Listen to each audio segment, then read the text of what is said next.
Et il y avait Paul qui disait rentrer vite pour sortir vite, c'est du trading. Et en effet, hein, il y en a après qui gagnent très. Attention, hein, on ne dit pas que le trading ne fonctionne pas. Il y en a pour qui ça fonctionne très très bien. C'est une compétence, c'est une expertise, c'est souvent des personnes qui ont c'est un état d'esprit d'acier, qui ont des dizaines et des dizaines d'années derrière eux, de background pour gérer des fonds et tout. Mais les particuliers, la plupart du temps, se font éclater avec du trading. L'AMF, c'est pas moi qui le dis, hein, c'est l'AMF, vous pouvez regarder un coup d'œil aux chiffres. En bourse traditionnelle, 90% des particuliers perdent 90% de leur capital en moins de 90 jours. C'est la règle des 90. Des fois, c'est un peu plus, c'est un peu moins. On est d'accord. Déjà, ça, c'est en bourse. Et la volatilité qu'on a en bourse, c'est pas celle qu'on a en crypto. En crypto, c'est encore pire. Il n'y a pas de chiffres aujourd'hui. Et avec les effets de levier, x50, on vous dit il faut shorter, il faut faire machin. Regardez. Prenez un cas concret, c'est ce que je dis tout le temps. Le Bitcoin, et on va prendre principalement le Bitcoin, a eu des performances énormes depuis le début.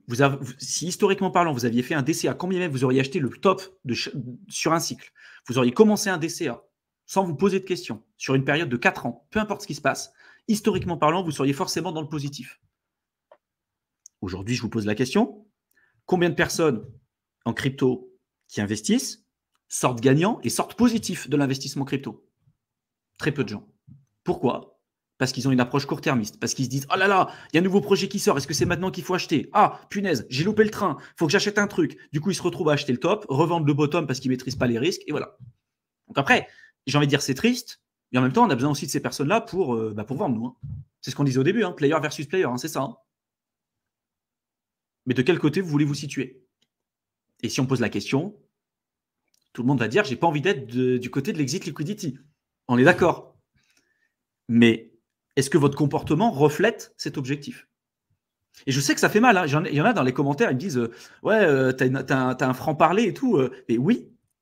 Et ce qu'on vous dit là, c'est le même discours qu'on tient auprès de nos proches, auprès de nos amis, auprès de notre famille. Et si on vous dit ça, c'est parce qu'on tient à vous. Il y a combien de personnes sur YouTube qui font des vues énormes, et je ne citerai pas de nom parce que je ne suis pas dans la polémique ni quoi que ce soit, je m'en fous, et qui ne sont pas du tout là-dedans, qui vont avoir un discours totalement inverse, qui vont vous présenter des portefeuilles x100, x1000, regardez les prochains d'alcool, prêts à exploser, ce que vous voulez.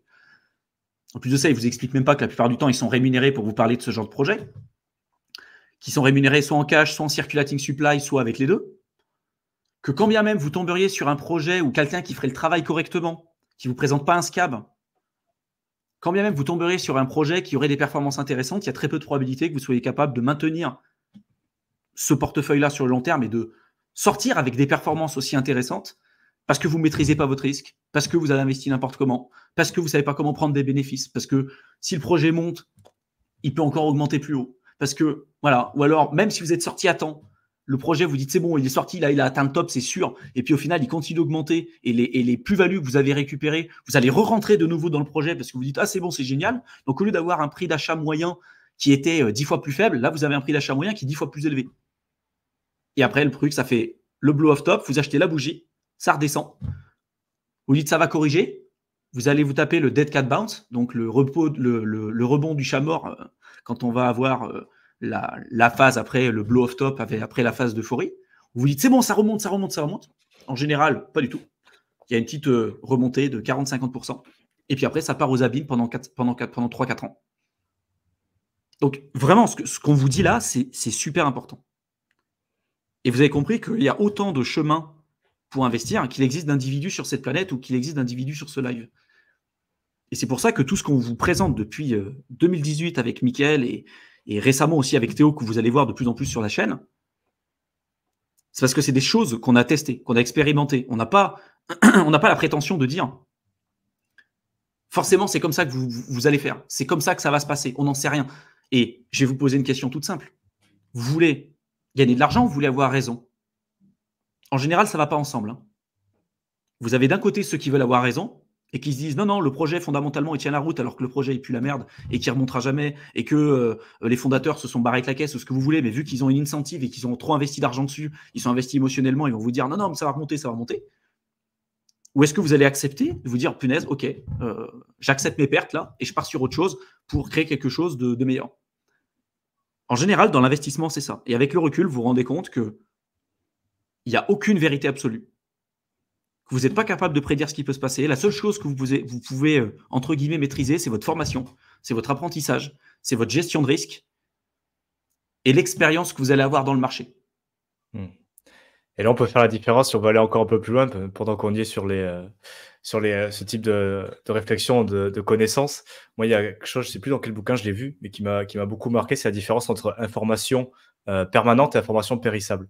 Et nous, ce qu'on propose sur nos chaînes respectives, c'est très souvent de l'information permanente, c'est-à-dire comprendre les mécanismes pour comprendre historiquement, en termes de probabilité, pourquoi tel événement pourrait se passer ou pourquoi il pourrait se reproduire, pourquoi il est arrivé, pour essayer de toujours mettre en face des termes de probabilité en n'ayant aucune certitude, mais essayer de comprendre fondamentalement comment ça marche, trouver des cycles, savoir qu'il n'y a rien qui monte jamais en ligne droite, que ça ne finit toujours pas retracé, qu'il y a des phénomènes de cycle, les meilleures stratégies qui ont fait leurs preuves en termes d'investissement sur le long terme, en étant voilà, avec des données chiffrées, des études. Souvent, je fais aussi des reviews de reports, des études académiques, des choses qui peuvent paraître barbantes, mais au final, la vraie information, elle est dans les livres, elle est dans les formats longs, elle est dans ce type de format-là, où il n'y a pas forcément énormément de gens qui vont.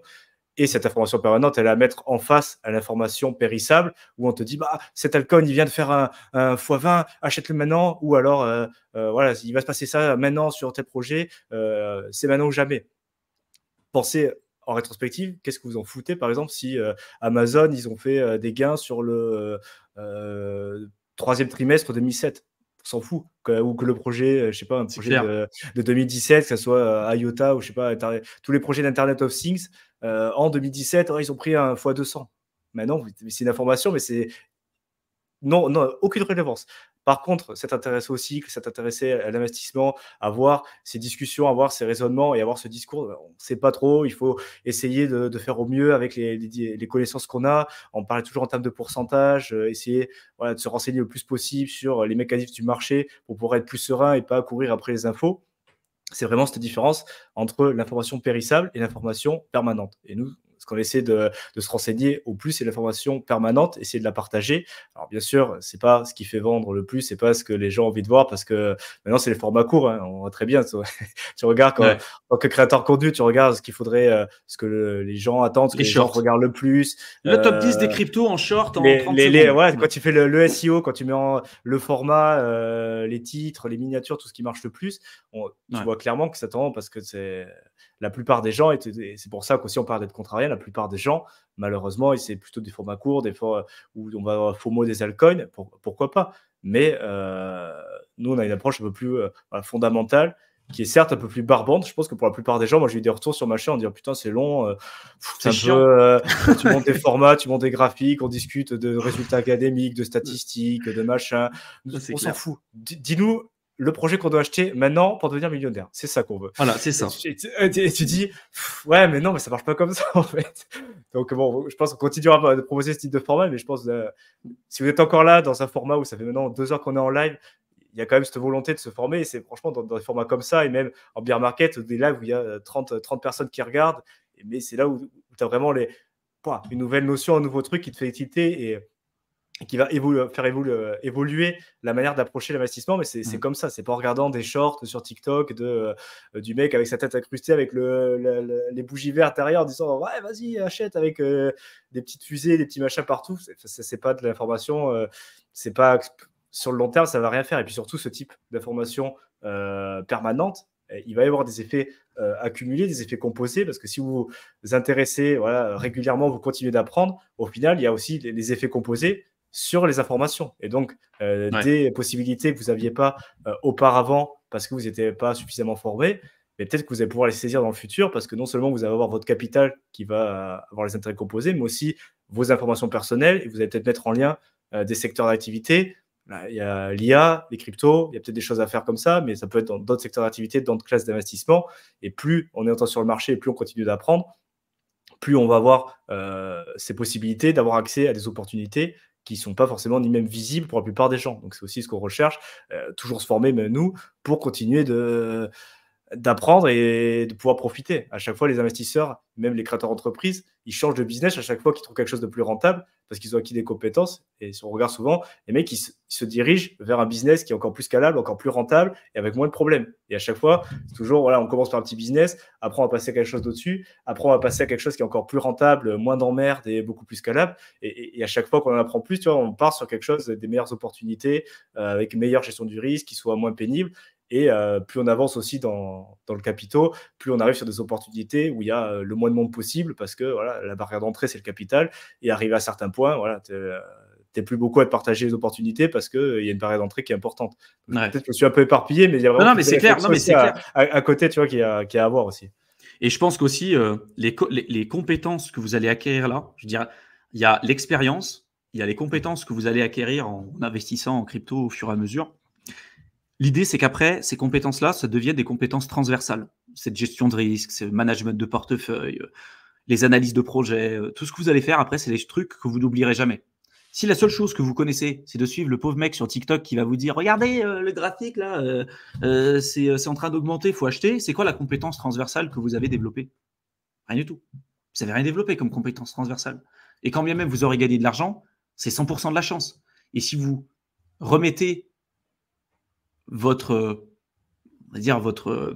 capacité à atteindre le statut d'indépendance ou de liberté financière, si c'est votre objectif, uniquement sur le facteur chance, il y a pour certaines personnes pour qui ça a marché, mais il y a aussi des millions et des millions et des millions de personnes pour qui ça n'aura jamais marché, ça ne fonctionnera jamais. Et quand bien même vous arrivez à gagner une seule fois, par grande chance, vous touchez le gros lot comme le loto, hein. Ah, il y a des gens, ils ont gagné au loto. Ouais. Pour combien de personnes qui n'ont pas gagné le loto? Beaucoup. Il y a combien de personnes qui ont réussi à gagner au loto 2 fois d'affilée? Je crois qu'il y en a eu 1 ou 2 dans le monde qui a réussi à le faire. Et c'est tellement rare, genre la probabilité, elle est très très faible. Donc si la seule compétence que vous avez en fait aujourd'hui, c'est d'aller FOMO sur le dernier truc en mode, vous posez la question à chaque fois, est-ce que c'est le bon moment pour sortir, rentrer, vous n'avez aucun esprit critique, vous prenez tout ce qu'on vous dit sur les réseaux sociaux comme ça, sans vous poser vraiment de questions, la probabilité que vous vous fassiez avoir, elle est énorme. Parce que le facteur commun, la personne la plus importante dans votre vie, c'est vous. C'est vous qui allez être capable de gérer le risque, c'est vous qui allez être capable de prendre les meilleures décisions. Et pour ça, c'est pour ça que la formation, c'est super important. Et quand bien même, vous ne feriez pas les choses à 100% correctement, ce qui est presque sûr d'arriver aussi dans un cycle aussi. Et si c'est votre premier cycle, vous n'allez pas faire un strike dès le début. L'objectif, c'est que vous gagnez de l'argent et que vous n'en perdiez pas. Voilà. Si déjà rapidement vous rentrez, vous arrivez à faire des plus-values et tout, vous ferez partie d'une minorité de personnes qui gagnent de l'argent et vous allez apprendre. Et après, vous pourrez capitaliser sur ce que vous aurez appris. Sur ce capital que vous n'allez pas perdre, vous pourrez le faire travailler pour vous, parce que vous vous souvenez, le capital, c'est l'outil principal de l'investisseur. Une fois que ce capital est conséquent, vous pourrez vous permettre de prendre moins de risques, etc., etc. Et à partir du moment où vous avez acquis toutes ces compétences transversales, vous pourrez avancer dans les prochains bull runs et saisir les opportunités quand elles seront présentes. Là où beaucoup de gens, sur le bull run, la seule chose qu'ils auront fait, c'est d'aller FOMO sur des tops et d'acheter des saloperies. Vous aurez fait attention à toutes ces choses-là. Et alors oui, vous n'aurez peut-être pas toutes les opportunités, vous ne serez pas capable de toutes les saisir. Par contre, il vous en suffit d'une. Une opportunité, un truc intéressant, un truc bien que vous allez prendre correctement. Et ça peut changer le cours de votre vie.